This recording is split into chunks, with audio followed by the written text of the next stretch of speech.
కురుక్షేత్రం ఒక సామాన్య యుద్ధం కాదు. అధర్మం గర్వం పెరిగినప్పుడు ధర్మం నిశ్శబ్దంగా ఉండలేని సమయంలో జరిగిన యుద్ధం. ఆ క్షణంలోనే భగవద్గీత జన్మించింది. Hello everyone, this is Natesh. Welcome back to worst life.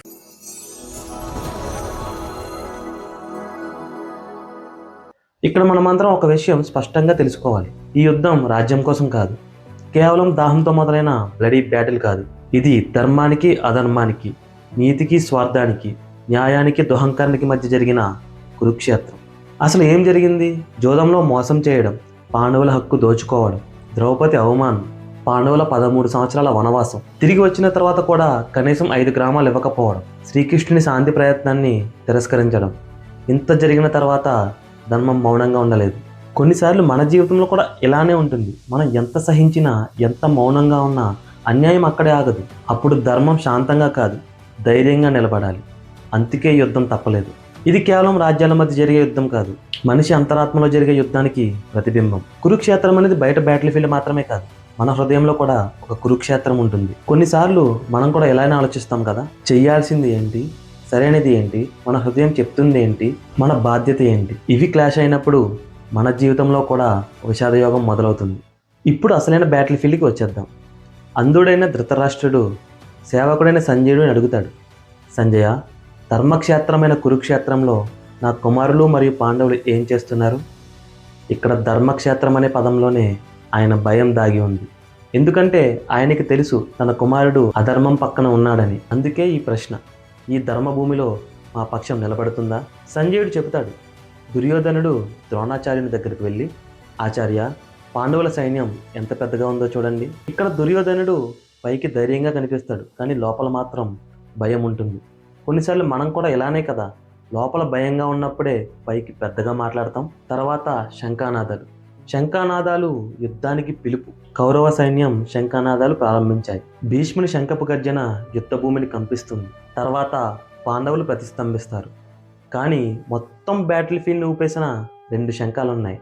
అవే శ్రీకృష్ణుడి పాంచజన్యం అండ్ అర్జునుడి దేవదత్తం. అవి శబ్దాలు కావు, అవి ధర్మం మాట్లాడిన శబ్దాలు. అప్పుడు అర్జునుడు శ్రీకృష్ణుడితో అంటాడు, కృష్ణ, నా రథాన్ని 2 సేనల మధ్యలో నిలబెట్టండి. నేను ఎవరితో యుద్ధం చేయబోతున్నానో చూడాలి అనుకుంటున్నాను. అర్జునుడికి యుద్ధం చేసే ముందు అసలు తను ఎవరితో యుద్ధం చేయబోతున్నాడో చూడాలి అనిపించింది. కృష్ణుడు మౌనంగా తన రథాన్ని 2 సేనల మధ్యలో నిలబెడతాడు. ఎదురుగా తాత భీష్ముడు, గురువు ద్రోణుడు, బంధువులు, మిత్రువులు, కుటుంబం. ఇక్కడ అర్జునుడు వారియర్స్ని చూడట్లేదు, తన మనుషులనే చూస్తున్నాడు. అతని శరీరం కంపిస్తుంది. అతను ఇలా చెబుతున్నాడు, కృష్ణ, నా శరీరం వణుకుతోంది, నా గుండె భారం అవుతుంది, నా నోరు ఎండిపోతుంది, నా గాంధీవం నా చేతిలో పట్టుకోలేకపోతున్నాను. ఇక్కడ గాంధీవం అంటే అర్జునుడి యొక్క ధనస్సు. ఇది ఒక మహాయోధుడి మాట. అతను చెప్తున్నాడు, కృష్ణ, నేను వాళ్ళని చంపి గెలిస్తే నేను ఎవరితో ఆనందిస్తాను కృష్ణ? ఈ రాజ్యం నాకు ఎందుకు? ఈ విజయం నాకు ఏమీ కాదు కృష్ణ, వాళ్ళని చంపడం పాపం అని చెబుతూ తన చేతిలో ఉన్న గాంధీవాన్ని వదిలేస్తాడు. రథంలో కూర్చుని పోతాడు, మానసికంగా కూలిపోతాడు. అది ఓటమి కాదు, మనిషి నిజస్వరూపం. ఇక్కడ మనం అర్జునుడు వీక్ అయ్యాడు అనుకుంటాం, కానీ నిజమేమిటంటే అర్జునుడు భయపడలేదు. అతను కేవలం సున్నితమైన మనిషిలా స్పందించాడు. మనలో చాలామంది ఇలాగే అనుకుంటాం, నన్ను నేను బలంగా మెయింటైన్ చేయాలి, ఎప్పుడు కొలాప్స్ అవ్వకూడదు. కానీ నిజమేమిటంటే మనిషి అంతర్గతంగా బలహీనపడడం పాపం కాదు, కన్ఫ్యూజ్ అవ్వడం తప్పు కాదు.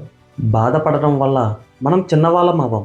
అదే అర్జునుడు చూపించాడు. అర్జునుడు గొప్ప యోధుడు కావడం కంటే ముందు అతను గొప్ప మనిషి. ఆ మనసే తర్వాత జ్ఞానం స్వీకరించే తలపు అయింది. ఈ అధ్యాయం మనకి ఏం చెప్తుందంటే, ప్రపంచంలో అతి బలమైన వాళ్ళకి కూడా కొన్ని క్షణాలు ఉంటాయి. మనస్సు కూలిపోతుంది, నిర్ణయం తీసుకోవడం కష్టమవుతుంది, హృదయం భారం అవుతుంది. అది తప్పు కాదు, అది మనిషితనం. బయట జరిగే యుద్ధం కంటే లోపల యుద్ధం కష్టం. కొన్నిసార్లు స్ట్రాంగెస్ట్ అయిన మనం కూడా కూలిపోతాం. డౌట్, కన్ఫ్యూజన్, ఫియర్ అనేవి పాపం కాదు, అవే మనకి మార్గం చూపే మొదటి అడుగులు. అర్జునుడు ఆగిన క్షణమే భగవద్గీత మొదలైంది. మనం ఆగి ఆలోచించిన క్షణమే మన జీవిత జ్ఞానం ప్రారంభమవుతుంది. ఇక్కడితో ఈ కథ ఆగట్లేదు. ఇక్కడే శ్రీకృష్ణుడు మాట్లాడడం మొదలు పెడతాడు, గురువు అవుతాడు, జీవితానికి దారి చెబుతాడు. అర్జున విషాదయోగం అనేది ఓటమి కథ కాదు, మనసు జాగృతమయ్యే క్షణం. మన జీవితంలో మనం కూలిపోతున్నప్పుడు దైవం మనతో మాట్లాడడానికి సిద్ధమవుతుంది. నెక్స్ట్ చాప్టర్ కృష్ణుడి మొదటి ఉపదేశం సాంఖ్యయోగం. ఇది వర్స్ట్ లైఫ్. మన హృదయానికి జ్ఞానం చేరే చోటు. ఒక్క అడుగు జ్ఞానం వైపు, ఒక్క అడుగు కృష్ణుడి వైపు. Stay connected. Let's grow together. జై హింద్.